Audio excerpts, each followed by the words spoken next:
안녕하세요. 오늘은 몬테소리 교육에 대해서 설명하겠습니다. 오늘 할 이야기는 마리아 몬테소리 교육의 특징, 영역, 교구 원리입니다. 먼저 몬테소리 교육이란 이탈리아의 의사이자 교육가인 몬테소리가 고안한 교육법으로 아동의 지능과 독립성을 추구하고 있습니다. 몬테소리 교육은 근본적으로 인간 발달을 모델로 삼은 교육적 접근법입니다. 몬테소리 교육은 준비된 환경 안에서 가장 자유로운 활동을 하는 것을 추구합니다.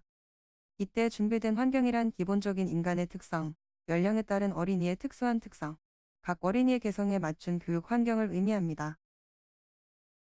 이러한 몬테소리 교육을 개발한 사람은 바로 마리아 몬테소리로 이탈리아의 의사이자 교육자입니다. 그녀는 노동자 자녀들을 위한 유치원인 어린이의 집을 설립하여 몬테소리 교육을 실시하였습니다. 몬테소리는 어린이에게는 스스로를 발달시킬 수 있는 무한한 잠재력이 있음을 깨닫고 이 잠재력을 어린이 스스로가 펼칠 수 있도록 교육을 설계하고 환경을 마련하였습니다. 즉, 어린이를 어른의 강요나 지시로부터 존중되어야 할 독립된 인격체로 여겨 어린이의 권리를 존중하고 스스로 독립적이고 자발적을 활동할 수 있도록 환경을 조성하는 것이 중요하다고 강조했습니다. 이러한 몬테소리 교육의 특징을 살펴보면 몬테소리 교육은 평화로운 이상 사회가 건설되기 위해서는 정상화된 어린이를 육성하는 것을 중시하고 있습니다. 이때 정상화된 어린이란 긍정적인 태도를 가지고 자기 훈육된 독립적인 어린이를 뜻합니다. 어린이들이 조직적이고 자발적으로 자기들의 활동을 전개한다면 정상화 과정은 자연적으로 이루어진다는 특징을 가지고 있습니다.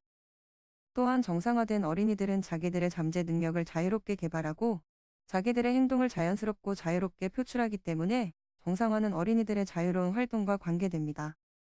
즉, 자유롭게 자기들의 활동을 조직하고 선택함으로써 살아가는데 장애 요인을 제거할 수 있는 능력을 가지게 된다는 특징이 있습니다. 다음으로 몬테소리 교육의 영역은 총 5가지로 일상생활 영역, 감각, 언어, 수, 문화 영역으로 구분됩니다. 먼저 일상생활 영역을 살펴보면 일상생활을 연습하는 것이 주 목적입니다. 일상생활 연습의 목적은 유아에게 기본적인 생활태도의 습관화를 통하여 자립정신과 환경 청결 의식을 배양하고 유아로 하여금 다른 사람들에게 존엄성을 깨닫게 하여 교사와 유아 또는 유아 서로 간의 신뢰감을 길러주는 것이 목적입니다. 일상생활 영역은 인간, 환경, 사회적 관계 등에 대한 배려와 활동의 분석과 조정들을 위한 내용들로 구성되어 있습니다. 두 번째 감각 영역에서의 주된 목적은 유아가 자신의 모든 감각을 이용하여 미세한 감각적 차이를 인식할 수 있는 능력을 발달시켜 세계에 대한 인상을 조직하고 질서화시키는 데 있습니다. 감각 교구는 구체화된 물체를 통한 경험이 추상적인 개념으로 발전되어 가도록 준비되므로 어떤 감각 교구를 제시함에 있어 먼저 제시되어야 할 교구와 나중에 제시되어야 할 교구의 순서가 지워져 있습니다. 이때 교사는 유아의 학습 속도에 맞추어 개별적으로 도와줄 수 있습니다. 세 번째는 언어 영역으로 언어 영역 안에는 근육 조절을 발달시키고 쓰기 능력을 위한 직접적인 준비의 연습들이 포함되어 있습니다. 몬테소리는 유아가 자발적으로 의미 있는 말하기를 시작할 것이라는 가정하에 언어 교육의 목표를 주로 쓰기와 읽기 능력의 향상에 두어 말하기의 소리에 강조점을 두었습니다.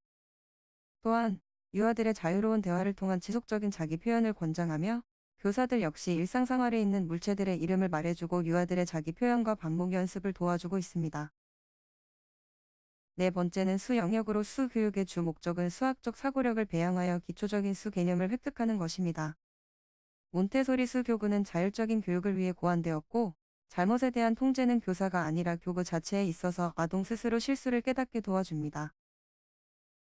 마지막으로 문화 영역으로 문화 교육의 목적은 인간이 과거와 현재에 살고 있는 방법을 이해하고 유아가 성인의 세계를 인식하고 세상의 모든 양상을 시험해 볼 수 있는 기회를 갖게 했습니다. 또한 인간에게는 열정과 기본 욕구가 있음을 이해하고 사회적 태도 속에서 개인의 태도를 이해하는 데 있습니다.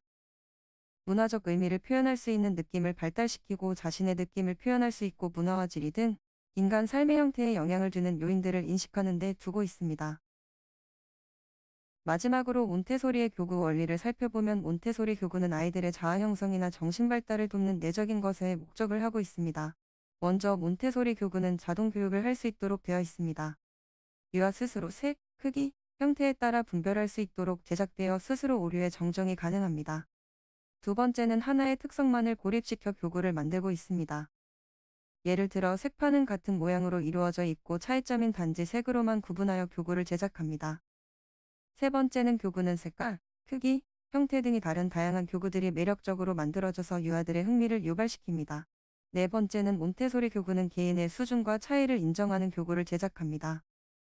마지막으로 몬테소리 교구는 쉬운 것에서 어려운 것으로, 단순한 것에서 복잡한 것으로, 구체적인 것에서 추상적인 것으로 단계를 통해 미래 학습을 위한 간접적인 준비를 합니다. 이상 몬테소리 교육에 대한 이야기를 마치겠습니다.